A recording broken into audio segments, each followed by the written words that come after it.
Bueno, vamos a entrar esta mañana en la palabra de Dios y es la tercera parte de nuestra serie, El Espíritu de Sabiduría y de Revelación.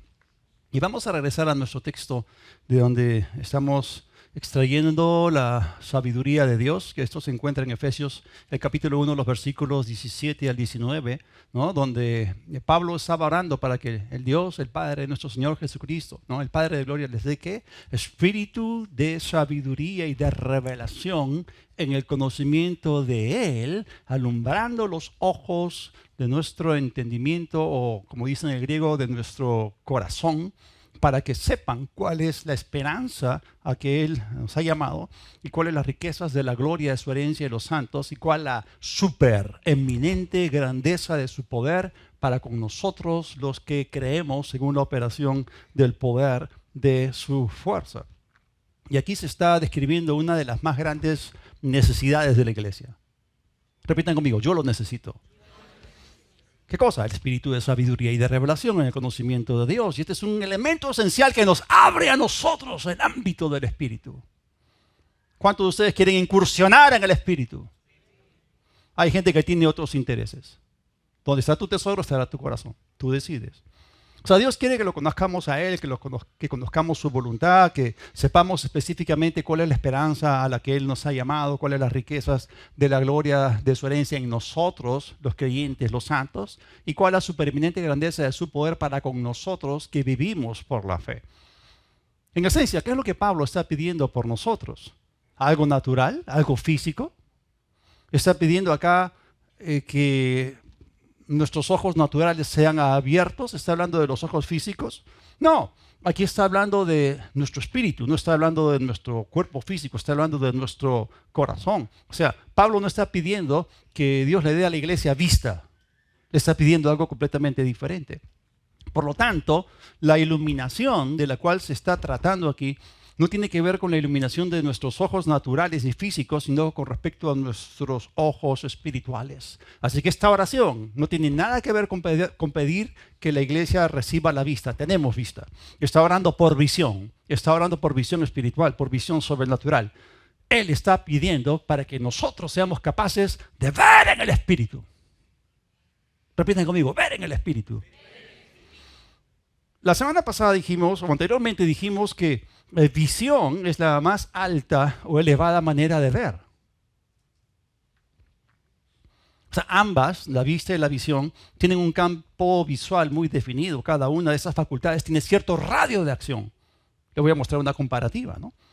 Cuando hablamos acerca de la vista está limitada a lo visible. ¡Oh, qué profundo!, ¿no? Pero la visión alcanza a ver lo invisible. Es decir, tiene una penetración que nuestro ojo físico no tiene. La vista está limitada a lo físico, a lo natural, a lo tangible, a lo que pertenece a este mundo.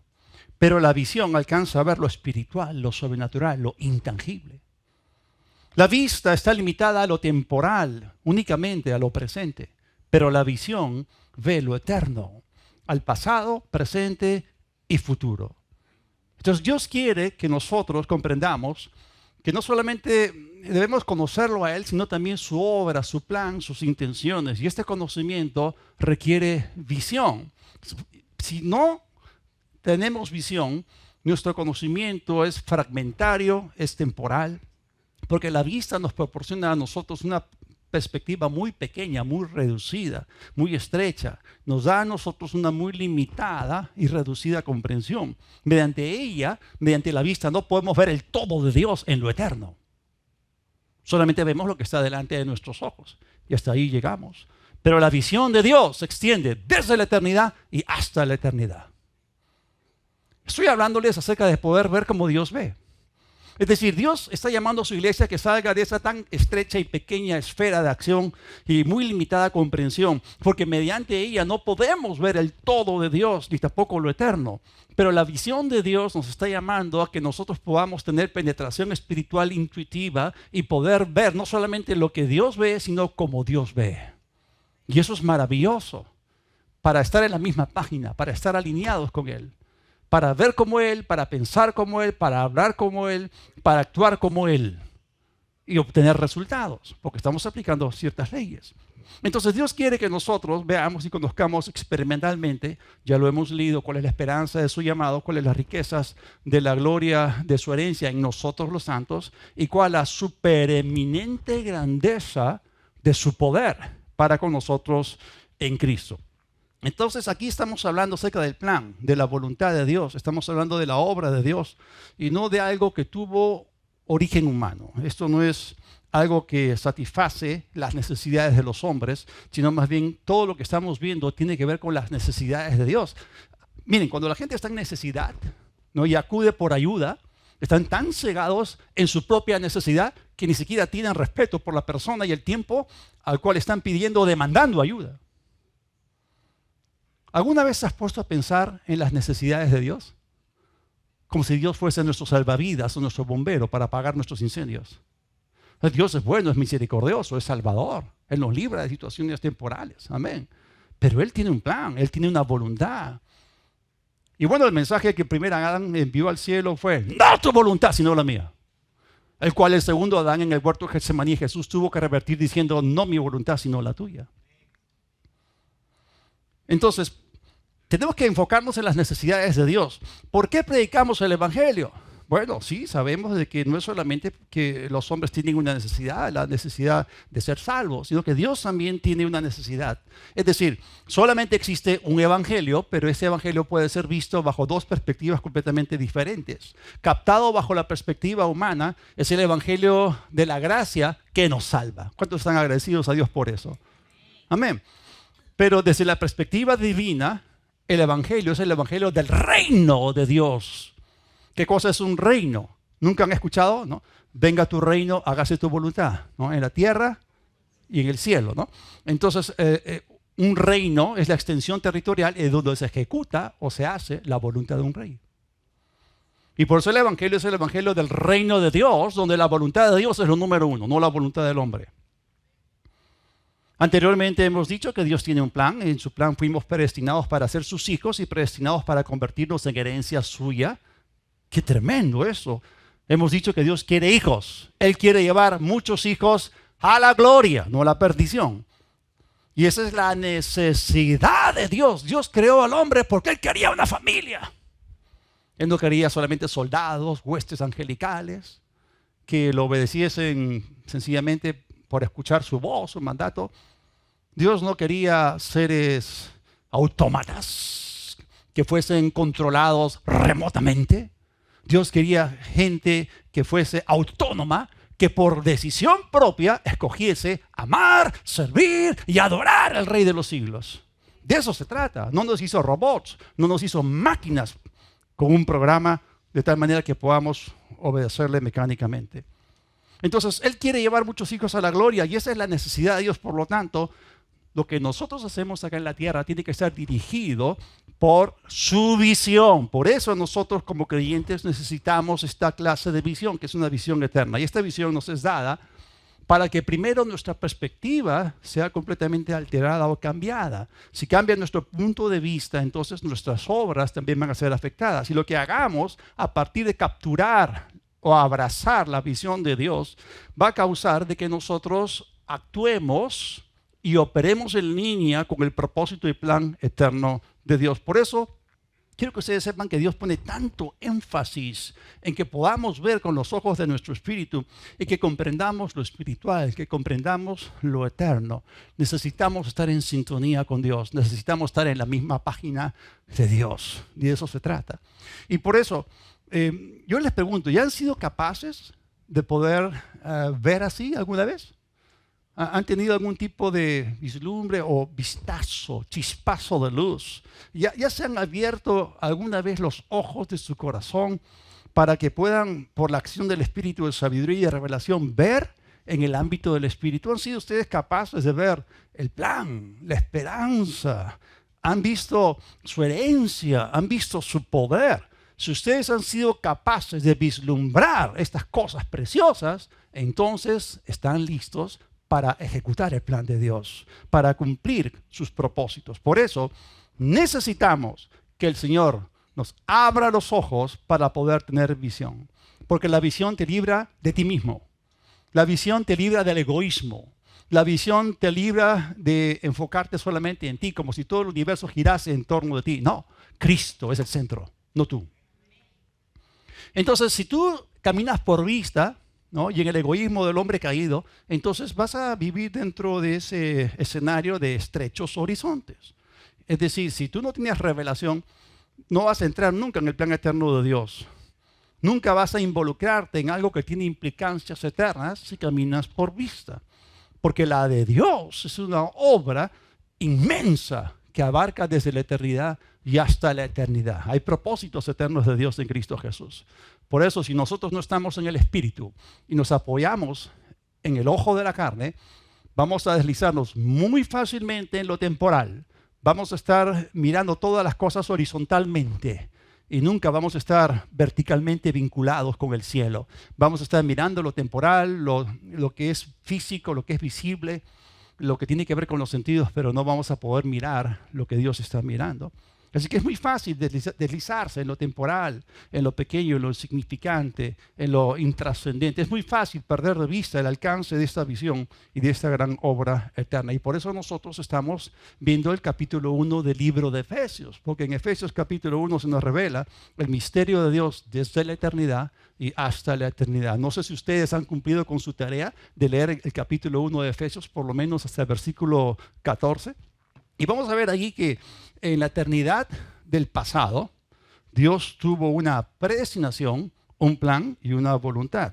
Y en la futura eternidad, Dios conseguirá lo que Él se ha propuesto. A veces la gente no entiende esto como desde la eternidad y hasta la eternidad. Son frases bíblicas, ¿ok?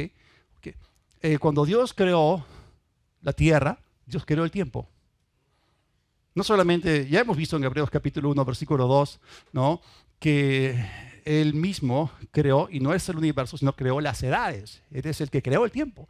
Entonces, entre la pasada eternidad y en la futura eternidad hay algo que se llama T, la dimensión del tiempo. Hay un periodo que llamamos tiempo en el cual Él está tratando con nosotros, ¿no?, y nos está revelando a nosotros cuál es su voluntad predestinada, la que Él tuvo en la pasada eternidad, hasta que la haga realidad en la eternidad que va a venir.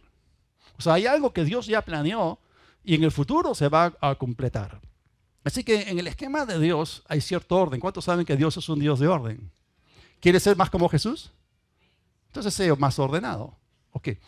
Ahora, primero viene la visión, luego viene la ejecución.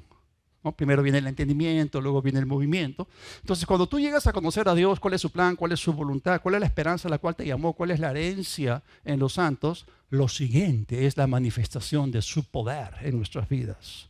Lo primero es, como dije, conocerlo a Él, sus intenciones y su voluntad eterna, para que Él luego pueda obrar en nosotros, para capacitarnos, para caminar en ese plan eterno. Dios produce en nosotros el querer como el hacer, es decir, el deseo, pero también nos da a nosotros la capacidad para hacerlo. Es decir, el hacer implica que hay un poder que nos capacita para poder aplicarlo. Ahora, ¿por qué Dios actúa en nosotros? ¿O para qué Dios actúa en nosotros? La obra que Dios lleva a cabo en nuestro interior, desde el nuevo nacimiento y todas las obras sucesivas del Espíritu en nuestras vidas, se llevan a cabo, se realizan para que nosotros podamos entrar en los propósitos eternos de Él. Tú no eres un individuo perdido en el espacio. Tú no eres una persona aislada que estás flotando sin ningún tipo de propósito. Tú no vives en una burbuja egoísta. Tú eres parte del plan de Dios y Dios te quiere usar. Y aunque estamos en el tiempo, Dios quiere que tú hagas algo que tiene implicancias eternas. Y espero que lo puedan captar, porque eso no tiene nada que ver con vista, tiene que ver con visión. Es decir, tú eres parte del plan eterno de Dios. Significa que aunque formes parte de la dimensión temporal, tenemos una parte que nos toca a nosotros que tiene implicancias eternas. Lo que tú hagas en ese tiempo, en obediencia al Espíritu, puede causar que se revolucione la vida de muchas personas por toda la eternidad. Gracias por su entusiasmo. Y que les amanezca. Pero bueno, muchos cristianos que tienen una mente bastante estrecha piensan que el enfoque de nuestro caminar con Dios es la obtención de la victoria en nuestras vidas personales o sencillamente recibir respuestas a nuestras oraciones personales. Es decir, hay cristianos que tienen como meta simplemente resolver sus problemas personales. Un ratito, no se trata de ti, se trata de Cristo. No se trata solamente de tus necesidades. ¿Has confesado a Jesús como Señor? ¿Has rendido tu vida y tu voluntad a Él? Entonces piensa en su voluntad, piensa en lo que Él quiere, su plan, sus demandas. Él quiere que algo sea hecho. Entonces, demasiadas personas en las iglesias están centradas solamente en ellas mismas, están simplemente abrazando una perspectiva muy estrecha y se aparta por completo del todo que Dios está contemplando. Entonces, queremos ver lo que Él ve. Y por eso estamos estudiando esta oración. Y por supuesto, Dios quiere que tú y yo caminemos en victoria en nuestras vidas personales, pero el proyecto de Dios es mucho más amplio que nuestra sola existencia. Otra vez, no se trata de ti, no se trata de mí. Nuestro objetivo no puede ser tan limitado. Tenemos que mirar como Dios ve. Así que por eso dije que Dios quiere que tengamos visión, para que podamos ver que desde la eternidad hasta la eternidad, Él tiene una obra pendiente que realizar. ¿Cuántos quieren contribuir con ella? ¿Cuántos quieren colaborar con esto? Eso es parte del plan de Dios. Entonces, cada uno de nosotros tiene una parte dentro de dicho plan. Así que tú no eres, como dije, ¿no?, una persona que está flotando en una burbuja egoísta. No, tú formas parte de un todo. Por tanto, lo que nosotros hagamos en la tierra en este tiempo tiene que ver con la visión. Yo se los voy a explicar de esta manera. Si una persona no tiene visión, no puede esperar que Dios obre en ella. Yo, me, mío. Mi, yo, me, mío. ¿Tú crees que Dios va a obrar en ti? No, obviamente tú tienes que arrepentirte. Si no te arrepientes, la gracia se bloquea. Porque no se trata de ti.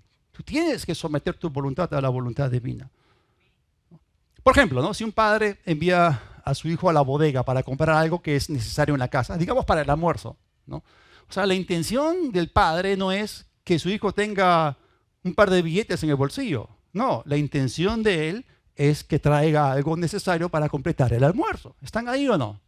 Y es cierto, Dios responde a nuestras oraciones y todo eso, pero también Él quiere que nosotros podamos entender que su poder, aunque nos ha sido dado también para que podamos lograr victoria personal en nuestras vidas, su poder nos ha sido dado para lograr su meta. Por eso el énfasis de Dios está primero en darnos a nosotros visión. Más adelante se habla de poder.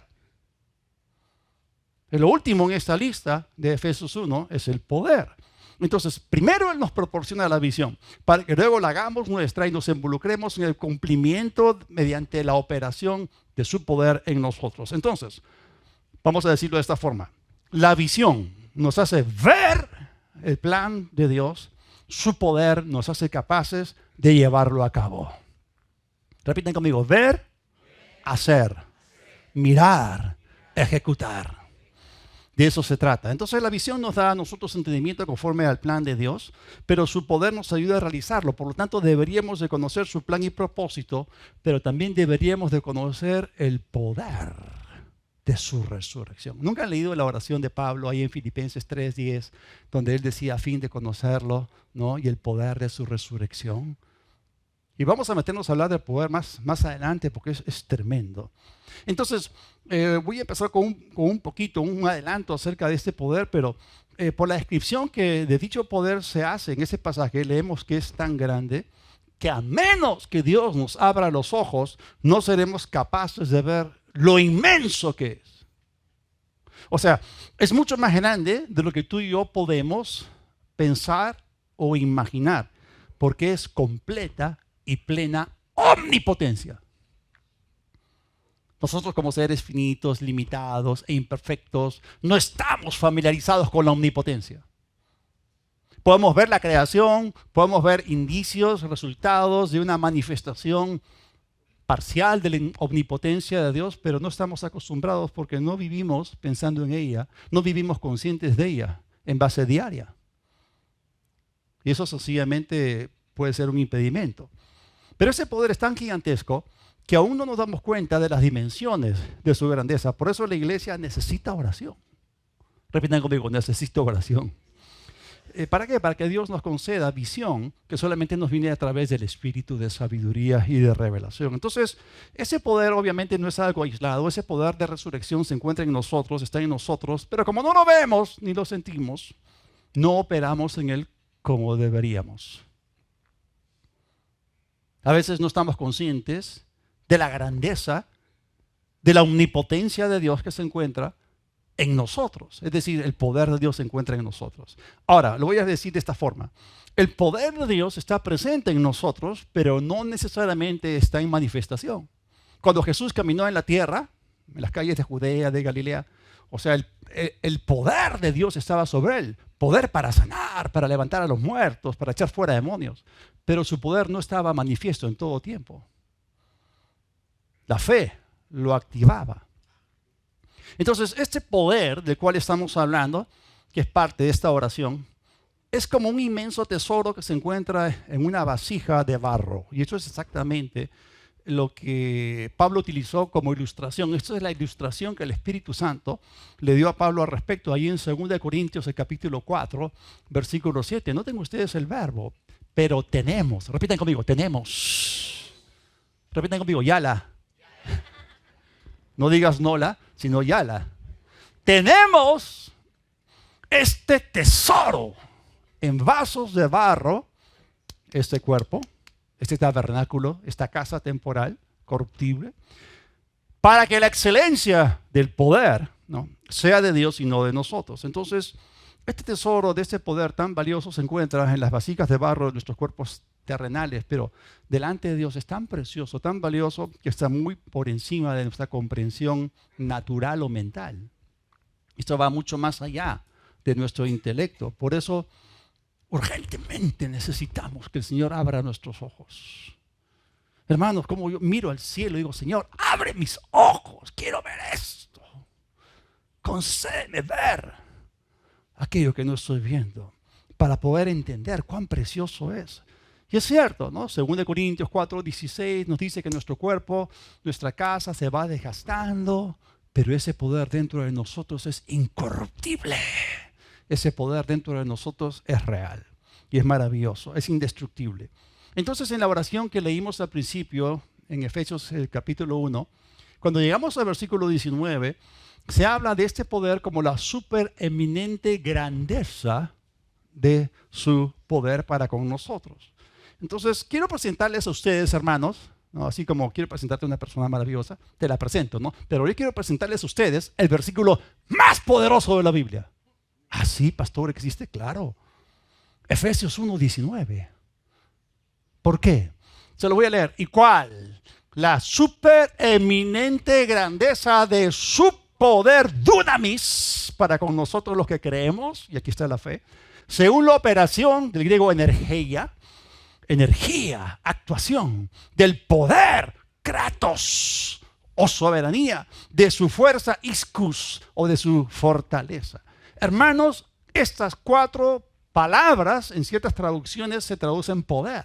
Tienen que ver con algo que es como un gran dinamo. Todas estas tienen que ver con fuerza, con soberanía, tienen que ver con algo activo. Este es el versículo más poderoso de toda la Biblia porque describe la más grande manifestación de la omnipotencia de Dios en la historia. Pónganse a pensar un poquito, ¿no?, y miren con los ojos de una persona que está acostumbrada a ver con telescopios espaciales. Pónganse a pensar en los intrincados secretos de nuestro universo infinito que se va expandiendo a la velocidad de la luz. Nuestro Sol es una estrella chiquita de juguete. Hay estrellas que son millones de veces más grandes que nuestro Sol. Y si ustedes encuentran una estrella así, yo les digo que hay otras estrellas que son millones de veces más grandes que esa otra. ¿Cuánto poder creen que Dios tuvo que utilizar para crear el universo? Cuando habló la palabra. ¡Wow! No solamente Él es el creador, Él es el sustentador. Pero yo les digo, se requirió más poder para resucitar a Jesús de entre los muertos que para crear este universo infinito. Porque hubo fuerzas de las tinieblas que estaban tratando de retenerlo en la tumba. Estaba el poder de la muerte, pero no pudieron. Ese es el poder que tú y yo necesitamos ver y volvernos conscientes de él. Entonces, ese poder fue un ejercicio de la omnipotencia de Dios en la resurrección de Jesucristo de entre los muertos. Y ese poder de resurrección que levantó a Jesús, también nos levantó a nosotros y nos sentó en lugares celestiales. Y ese poder está en nosotros. Los hijos de Dios, entonces, necesitan saber lo que obtuvieron en el momento en que fueron puestos en Cristo. ¡Wow! Repitan conmigo, yo estoy en Cristo. Los creyentes necesitamos saber qué fue depositado dentro nuestro en el momento en que nacimos de nuevo y fuimos investidos de poder desde lo alto. Probablemente tú y yo ya hemos experimentado hace años el nuevo nacimiento y el bautismo en el Espíritu Santo. Y eso fue rápido, ¿no? El nuevo nacimiento es instantáneo. El bautismo en el Espíritu Santo, instantáneo. Hablas en lenguas. Pero seguramente nos va a tomar décadas asimilar y comprender todo lo que fue hecho y puesto en nosotros. ¡Wow! ¿Alguna vez se han puesto a explorar las realidades de la nueva creación? Si tú te compras un carro full equipo, ¿no? Y quieres manejarlo bien, entonces quieres disfrutarlo, lee el manual del fabricante y averigua para qué es ese botoncito, ¿no? Tipo James Bond, aprietas y ¡pum!, sales volando. No, o sea, si tú no sabes lo que tienes, no lo vas a usar. ¿Y sabes tú lo que está dentro de ti por causa de Cristo?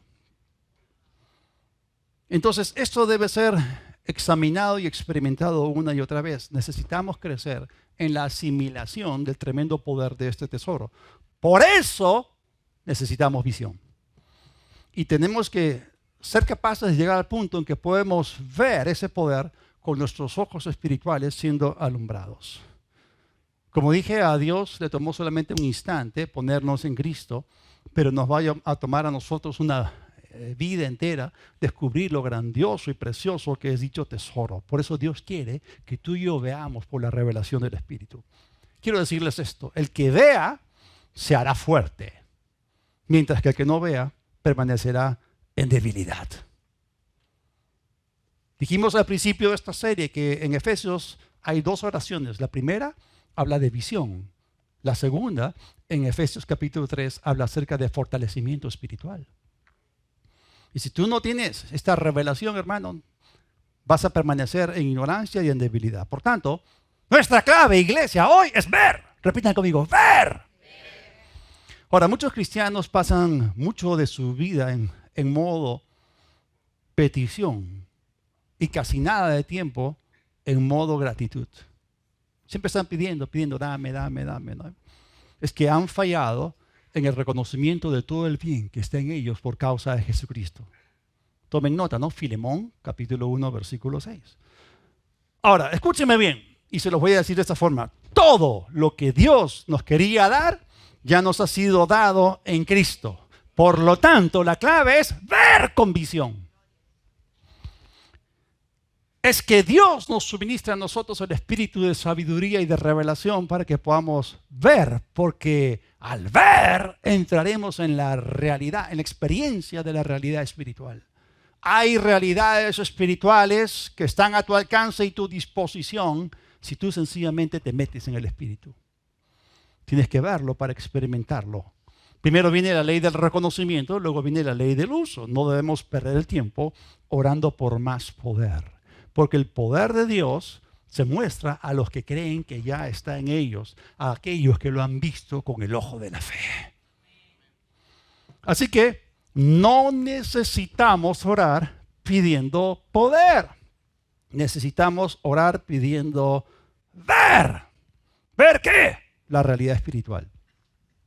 Necesitamos orar para que podamos recibir y comprender lo que Dios contempla. No tenemos que pedirle a Él que derrame más poder sobre su iglesia desde el exterior. Tenemos que pedirle a Él que nos haga descubrir y ver mejor lo que ya está dentro de nosotros por causa de que estamos en Cristo.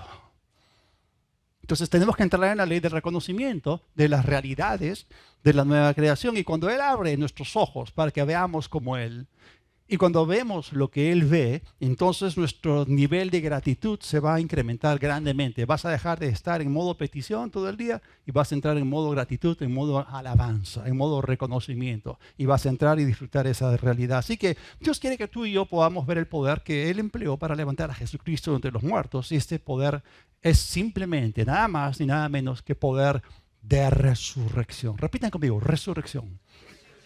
Ahora, la palabra resurrección es una palabra poderosa. Resurrección es aquello que la muerte no tiene poder para retener. ¡Wow! Porque a lo largo de la historia, incontables millones de personas han entrado en la muerte y no han vuelto. Ni una sola de ellas. Están bien muertos. Y todos aquellos que han sido muertos han sido retenidos por la muerte y no han regresado. Ya no se les ve más. Pero hay un hombre que salió de la muerte. Gloria a Dios por Jesucristo. El glorioso Señor Jesucristo se levantó de entre los muertos. ¿Y cómo fue esto? Mediante un poder que puede operar en una persona muerta para que salga de la muerte. Ese es el poder de resurrección de Dios. Del cual Pablo ora para que nosotros podamos volvernos conscientes de él. O sea, en algún momento de nuestras vidas, ¿cuántos de ustedes han perdido algún familiar, algún amigo, algún conocido? O sea, hemos ido a velorios, hemos ido a sepelios, ¿no? Y estamos ahí viendo a la persona, está en el cajón, lo que sea. Y deseamos que la persona pueda regresar. Desearemos con todo nuestro corazón verla viva. Pero cuando vemos esto, también comenzamos a comprender lo grande que es el poder de la muerte. Porque ha matado billones. O sea, humanamente hablando, es muy fácil que las personas entren en la muerte. Pero humanamente hablando también es imposible que salgan de ella.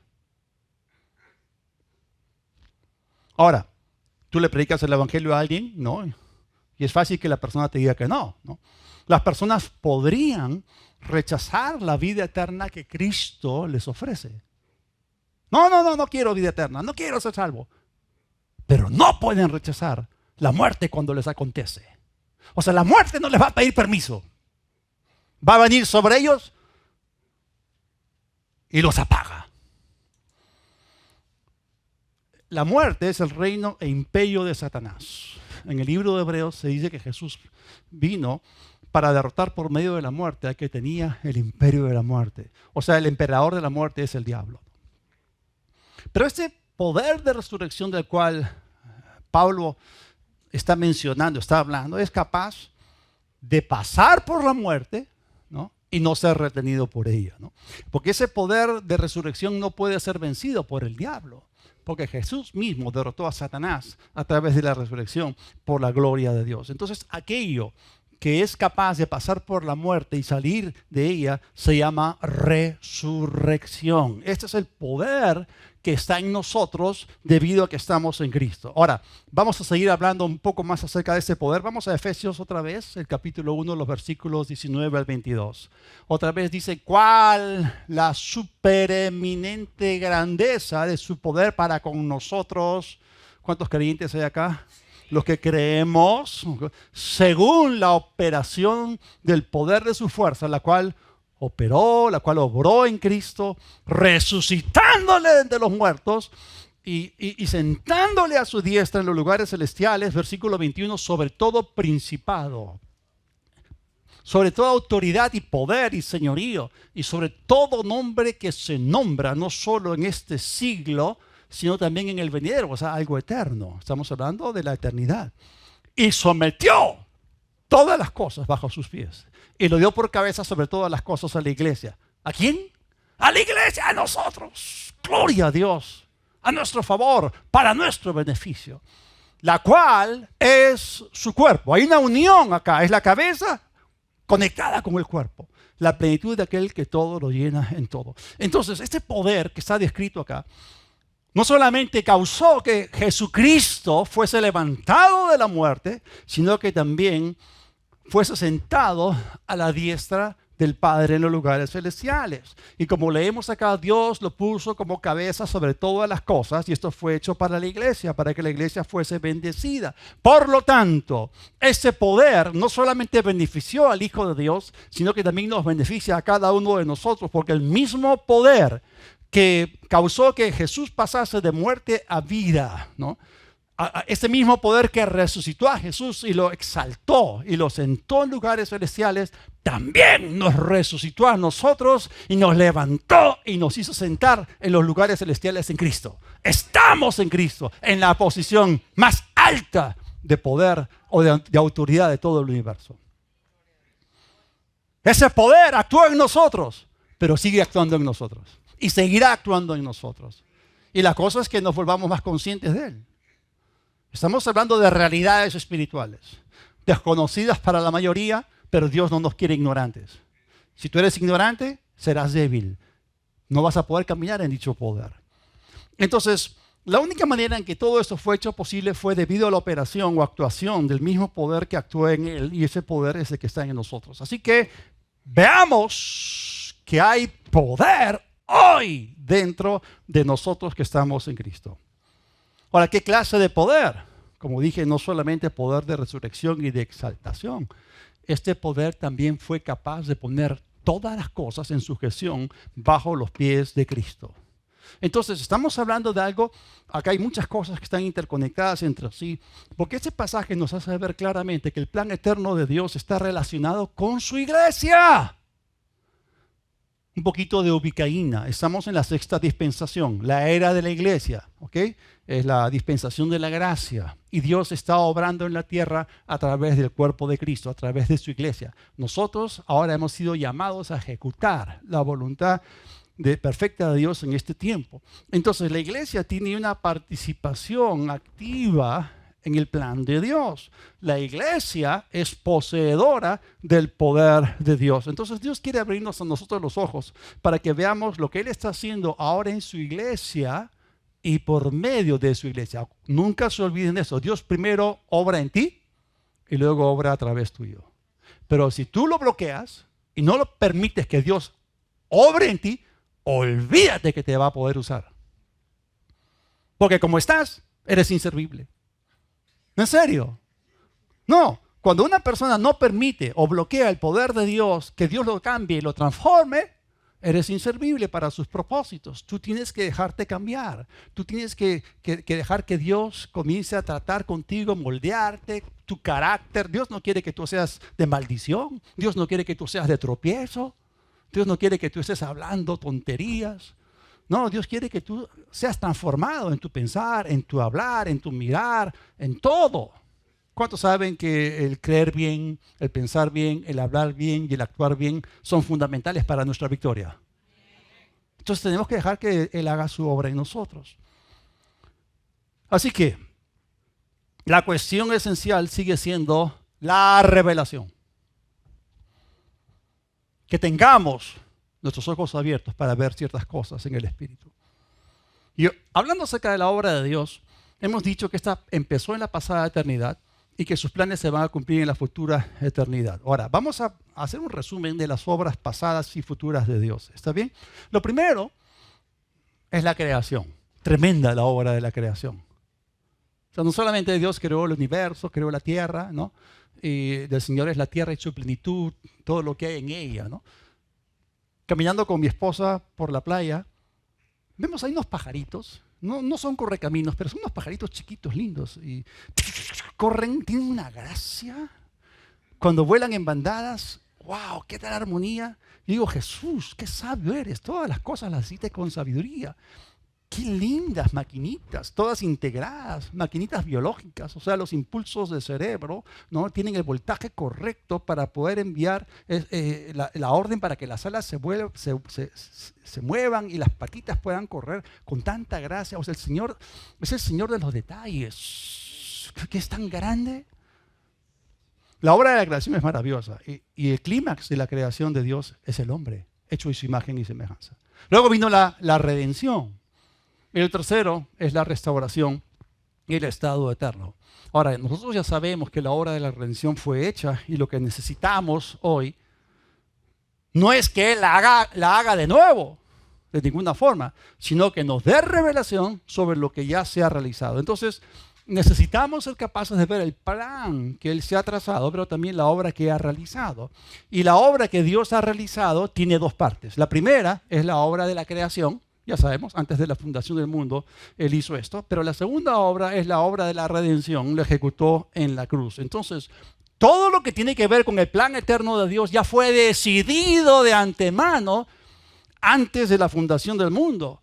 Pero todo lo que está relacionado con la caída y derrota del hombre, todo eso fue tratado o realizado en la cruz. Y como dijimos, Dios desde la pasada eternidad tiene un llamado, tiene un plan, tiene una elección, tiene una predestinación. O sea, a todo lo que Dios tiene la intención de hacer ya fue decidido desde antes de la fundación del mundo. O sea, tú no estás acá para generar tu propio plan. Tú tienes que descubrir el plan que existe antes de que tú vengas a la existencia. O sea, Dios ya tenía un plan para ti. Estaba esperando que nacieses, sencillamente. O sea, si tú fabricas un plan para tu propia vida, vas a fracasar miserablemente. Porque tú no puedes ver más allá de tus propios ojos. Finitos, imperfectos, limitados. Pero Dios te conoce. Él sabe cómo Él te hizo, Él sabe cómo te creó y Él sabe qué cosa ha puesto dentro de ti para que hagas su parte. Entonces lo que tenemos que hacer no es fabricar nada, sino descubrir algo. Descubrir el plan de Dios. ¿Están ahí o no? Entonces Dios en la pasada eternidad tiene un llamado, una elección, una predestinación, ¿no? Y Él tiene algo que quiere hacer y eso ya fue decidido, ¿no? Sabemos que después de la creación el hombre cayó. Y eso fue terrible, fue triste. Y Satanás entró en el escenario para destruir la obra de Dios. O sea, fue como un gran bache, ¿no? Es cierto que existe la caída y dañó mucho, pero existe la redención. Es cierto que existe la muerte, pero hay resurrección, que es mucho más poderosa. Entonces Dios tiene un plan eterno y tiene una redención por medio de la obra de la cruz. Parecía que lo que Dios se propuso en la pasada eternidad sencillamente se iba a desvanecer por causa de la caída del hombre, pero aquello que la caída pudo desvanecer, la resurrección de Dios puede restaurar y rescatar. Entonces lo voy a decir de esta forma: la cruz se enfrentó a la caída, la resurrección se deshizo de la muerte. Entendamos lo que actúa en nosotros, lo que está actuando y seguirá actuando. Es el poder de resurrección. Entonces Dios quiere que comprendamos que todo lo que Él hizo ya ha sido hecho en la cruz y en la resurrección. Por eso no encontramos a Pablo orando en las epístolas para que Dios añada algo a la obra de la redención. Él ora para que tú y yo veamos. Repiten conmigo, ver. Lo que Pablo anhela para la iglesia es que podamos ver cuán glorioso, cuán rico, cuán grandioso es todo aquello que hemos recibido porque estamos en Cristo. Así que aquello que hemos de recibir como consecuencia de la oración de Pablo en Efesios 1 es simplemente visión. Pero ¿cuántos cristianos están sentados esperando algo? Como si Dios nunca hubiese obrado a su favor, o como si Dios nunca hubiese hecho algo en sus vidas, o como si Dios nunca les hubiese dado nada o puesto nada en sus vidas. Y lo que tiene de especial el capítulo 1 de Efesios es el deseo de Pablo de mostrarles a los creyentes que Dios lo ha hecho todo en Cristo y según eso su obra ya está culminada. Así que Él ya hizo su obra de creación en nosotros y su obra de redención en la cruz y en la resurrección. Hay una cosa pendiente, que nosotros podamos verla. Eso se llama revelación. Que podamos ver y entender lo que Dios ha obrado. Bien, Efesios capítulo 1, versículo 3 y empezamos a terminar. Bendito sea el Dios y Padre de nuestro Señor Jesucristo, Efesios capítulo 1, versículo 3, que nos bendijo con toda bendición espiritual en los lugares celestiales en Cristo. Y cuando dice acá bendijo, esto significa que ya fue hecho. Cuando digo Dios te bendiga, me estoy desfasando, ¿ok? Porque acá cuando se habla de esa bendición que ya nos fue dada, se está hablando de nuestra herencia. Y Dios quiere que nosotros participemos de nuestra herencia en Cristo. Y entonces Dios, como quiere que, como sus herederos, participemos de esta herencia, inspiró a Pablo para que haga esta oración, para que nuestros ojos sean abiertos, ¿no? En otras palabras, Pablo ahora está orando por los herederos para que se den cuenta que ya tienen una herencia. Porque muchas veces no la ven, pues. O sea, ya la tienen, pero no la ven. Yala y nola. No, tiene que ser yala y yala, pues. Ok. Entonces, la obra de redención requirió, como dije, más poder que la obra de la creación. Por lo tanto, la resurrección es la obra más grande de Dios en toda la historia. Lo que Él hizo en Cristo es la cima, es la cúspide, es el clímax de su obra. Así que, en vez de sentarnos a esperar que Dios se mueva a nuestro favor, somos nosotros los que tenemos que movernos, ¿no? Y entrar en esa dimensión espiritual para poder ver y descubrir lo que Él ya ha hecho. Así que Él espera que nuestros ojos sean abiertos para que podamos ver su acto ya realizado. La revelación nos capacita a nosotros a ver lo que el Señor ha hecho. Voy a decir lo siguiente. En Cristo tenemos todas las cosas. Lo único que nos falta es revelación. ¿Por qué hay tanta confusión y debilidad en las iglesias? Porque no vemos como el Señor ve. Y no vemos lo que Él está mirando. Ahora, el factor determinante entonces es si vemos o no vemos. Lo que nos falta hoy día en la iglesia es revelación. Por eso hay que insistir en la revelación. Y el elemento de la visión tiene que estar presente en nuestras vidas y activo. Eso es lo que va a transformar nuestras vidas. Y gracias a Dios por el bendito Espíritu Santo que abre nuestros ojos para que veamos que la obra ya está hecha. Magnificamos la obra de Cristo. Pero tenemos que percibir lo grandioso que es el poder de Dios que ya nos fue dado. La obra de Satanás es cegar los ojos de los incrédulos, pero la obra de Dios es alumbrar los ojos de los creyentes para que sean capaces de ver a través del ojo de la fe. Ahora, todo eso es maravilloso, es lindo, ¿no? Qué lindo, revelación. Qué lindo, penetración espiritual intuitiva. Qué lindo poder ver con el ojo del Espíritu. ¿Cómo se mastica todo esto? ¿Cómo podemos tener esto en la experiencia? Para que esta visión espiritual se active en nuestras vidas, yo quiero pedirles algo. Otra tarea para ustedes en casa, ¿no? Voy a pedirles que ustedes hagan la oración de Pablo en Efesios 1, del 17 al 19, por ustedes mismos, solamente que en primera persona, todos los días, hasta que la revelación empiece a manifestarse en sus vidas, ¿no? El hermano Kenneth Hagin, y él tiene un libro que se llama La autoridad del creyente, ¿no? Él cuenta allí que comenzó a hacer esta oración por sí mismo durante 6 meses. Y él mismo dice, ¿no? Seguramente yo la hice miles de veces por mí mismo, ¿no? ¿Y qué ocurrió? La Biblia se convirtió para él en un libro abierto. Y la revelación comenzó a venirle a chorros de revelación. ¿Cuántos quieren mojarse? Con timidez nunca se van a mojar. Bien, vamos a verla. Efesios 1, versículos 17 al 23 inclusive. Repitan conmigo.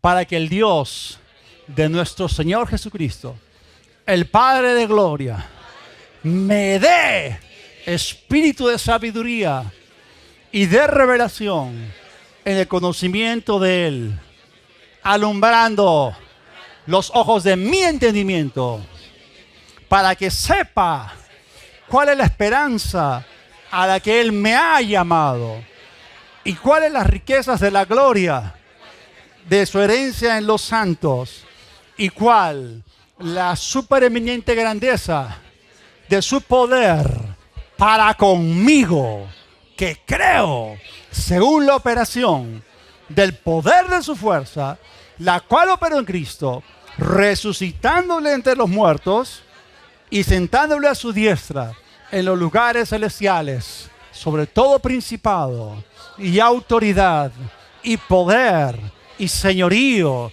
y sobre todo nombre que se nombra, no solo en este siglo, sino también en el venidero, y sometió todas las cosas bajo sus pies y lo dio por cabeza sobre todas las cosas a la iglesia, la cual es su cuerpo, la plenitud de aquel que todo lo llena en todo. Amén y amén. Padre, en el nombre de Jesús, otra vez vuelvo a hacer esta oración. Que lo que no vemos, lo veamos. Que lo que no sabemos, lo sepamos. Que aquello que no conocemos, lo podamos conocer por revelación. Y aquello a lo cual tú nos llamaste a nosotros, equípanos a nosotros. Queremos entrar en la plenitud de aquello para lo cual fuimos creados. Queremos servirte. Padre, queremos llevar mucho fruto y este fruto abunde para tu gloria con implicancias eternas. Vivimos para ti. Por eso te adoramos y te servimos por toda la eternidad. Gracias y gloria te damos en el nombre de Jesús. Amén y amén. Gloria a Dios, iglesia. Ahora, si hay alguna persona que aún no ha recibido a Cristo, esto es bien importante. O sea, hay un inicio de la iluminación, hay un inicio de la revelación. Pero si no estás en Cristo no funciona, no vas a ver nada. En Cristo los ojos son abiertos, ¿ok? Si estás aquí y aún no has recibido a Cristo, repite conmigo esta oración. Dios del cielo, reconozco que te necesito. Jesús, me arrepiento de mis pecados. Ven a mi vida. Sé mi Señor. Creo que el Padre te resucitó y que tú vives. Y recibo hoy perdón de pecados y el regalo de la vida eterna. En el nombre de Jesús. Amén.